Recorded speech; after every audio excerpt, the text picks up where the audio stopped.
नमस्कार।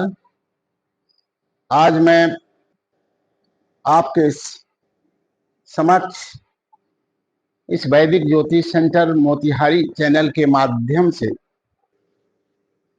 एक ऐसे शास्त्र की चर्चा करने जा रहा हूं, इसके संबंध में इसका परिचय देने जा रहा हूं, जो जन जन में व्याप्त है और अपने नाम से ही प्रसिद्ध है।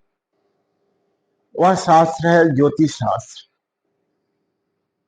जिसका ज्ञान हर किसी के लिए उपयोगी है, चाहे वह किसान हो, चाहे व्यवसायी हो, सामान्य गृहस्थ हो, यात्री हो, रोगी हो, सबके लिए ये शास्त्र जो है वो उपयोगी है। ज्योतिष शास्त्र वेद का प्रधान अंग है।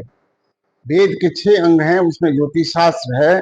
वेदस्य निर्मलम चक्षु ज्योतिष शास्त्र अनुत्तमम, यानी ये वेद का निर्मल चक्षु ज्योतिष शास्त्र उत्तम है। ज्योतिष शास्त्र मुख्य रूप से 3 स्कंधों में विभाजित है। स्कंध त्रयात्मकम ज्योतिष शास्त्रम।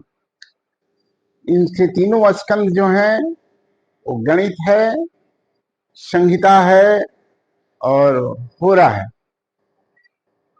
गणित को दूसरे शब्दों में सिद्धांत भी कहते हैं।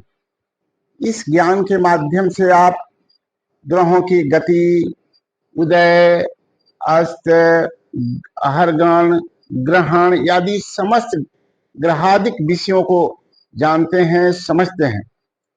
गणित ज्योतिष या सिद्धांत ज्योतिष के प्रमुख ग्रंथों में पंच सिद्धांतिका, वशिष्ठ सिद्धांत, सूर्य सिद्धांत आदि आता है। दूसरे नंबर पर है संहिता। संहिता एक विस्तृत शास्त्र है। संहिता के विभिन्न विषय हैं। संहिता में जैसे उल्का, वर्षा होगी नहीं होगी, वास्तुशास्त्र, स्वप्न शास्त्र, खंजन दर्शन आदि अनेक विषयों का उत्तर इस शास्त्र में है। संहिता शास्त्र के माध्यम से आप राष्ट्र विषयक, देश विदेश की एक सामूहिक फलादेश और व्यक्तिगत फलादेश भी कर सकते हैं। संहिता ग्रंथों में नारद संहिता, वशिष्ठ संहिता, बराहमिहिर कृत बृहद संहिता में ये सब ज्ञानों का वर्णन है। तीसरे नंबर पर जो शास्त्र आता है होरा, सर्वाधिक प्रचलित और उपयोग में आने वाला यही शास्त्र है, होरा शास्त्र। होरा शास्त्र के भी 5 अंग हैं। होरा शास्त्र के 5 अंग हैं।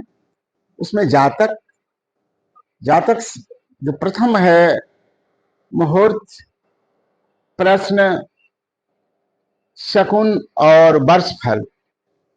और पहले नंबर पर जो जातक शास्त्र है वो जन्म कुंडली शास्त्र उसको कह सकते हैं। जन्म के आधार पर जो गणना करके भविष्यवाणी की जाती है, भूत भविष्य वर्तमान बतलाया जाता है, वो जातक शास्त्र है। जातक शास्त्र के प्रमुख ग्रंथों में बृहद पराशर, बृहद जातक, लघु जातक, जातक पारिजात, मानसागरी, फलदीपिका आदि ग्रंथ हैं और सर्वाधिक उपयोगिता इन्हीं ग्रंथों का है। दूसरे नंबर पर आता है प्रश्न। बहुत से लोगों की कुंडली नहीं है लेकिन उनको भी अपने भविष्य के बारे में जानने की इच्छा है, तो उनके लिए प्रश्न शास्त्र है।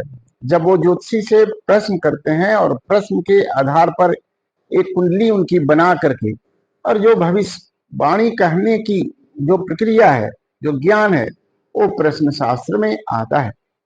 तीसरे नंबर पर है मुहूर्त शास्त्र, जो सबके लिए उपयोगी है।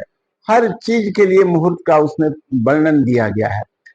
तिथि, वार, नक्षत्र आदि को मिला करके एक मुहूर्त का वर्णन। मुहूर्त का मतलब एक समय का चुनाव जिसमें आप अपना इच्छित काम करने जा रहे हैं, वो मुहूर्त शास्त्र कहलाता है। उसके बाद आता है आपका शकुन शास्त्र। शकुन शास्त्र का आपके आसपास होने वाली घटनाओं पर आधारित जो भविष्य कहने का जो की प्रक्रिया है वो कहलाता है शकुन शास्त्र। तेज हवा चल रही है, कोई चिल्ला दिया, कोई उधर से आ गया, ये सब जिससे बतलाया जाता है वो है शकुन शास्त्र। उसके बाद आता है आपको वर्ष फल। एक वर्ष का फलादेश कहने की जो प्रक्रिया है वो वर्ष फल कहलाता है। इसकी भी गणना जन्म समय के आधार पर ही की जाती है और एक वर्ष में किन किन घटनाओं की संभावना है, कब से कब तक का समय अच्छा है, कब से कब तक का समय ठीक नहीं है, ये जो है ये कहलाता है आपको ये वर्षफल शास्त्र। इसके अतिरिक्त भी ज्योतिष के बहुत से भाग हैं। ज्योतिष में स्वप्न विचार ही ज्योतिष के द्वारा ही किया जाता है कि आज रात्रि में ये स्वप्न देखा, उसका फल होगा या नहीं होगा, होगा तो कितने दिनों में होगा, क्या फल होगा। वास्तु शास्त्र का भी विस्तृत विवरण जो है वो ज्योतिष शास्त्र में ही आता है। घर किधर बनाएं, किस सिटी में बनाएं, किस नगर में बनाएं, उस नगर के किस तरफ बनाएं, फिर भूमि कैसी हो, ये सब वास्तु शास्त्र का विषय है। हो गया। आजकल किसान पूछते हैं कि वर्षा कब होगी, तो वर्षा संबंधित जो भी प्रश्न है ये भी ज्योतिष शास्त्र का है कि वर्षा कब होगी। यानी ऐसा कोई भविष्य संबंधित प्रश्न नहीं है जो ज्योतिष में नहीं आता। ज्योतिष एक वृक्ष के समान है। 3 उसमें प्रमुख शाखाएं हैं, सिद्धांत, संहिता और होरा। इन तीनों शाखाओं में से छोटी छोटी बहुत सारी शाखाएं निकली हुई हैं जो कि ज्योतिष शास्त्र में ही आती हैं।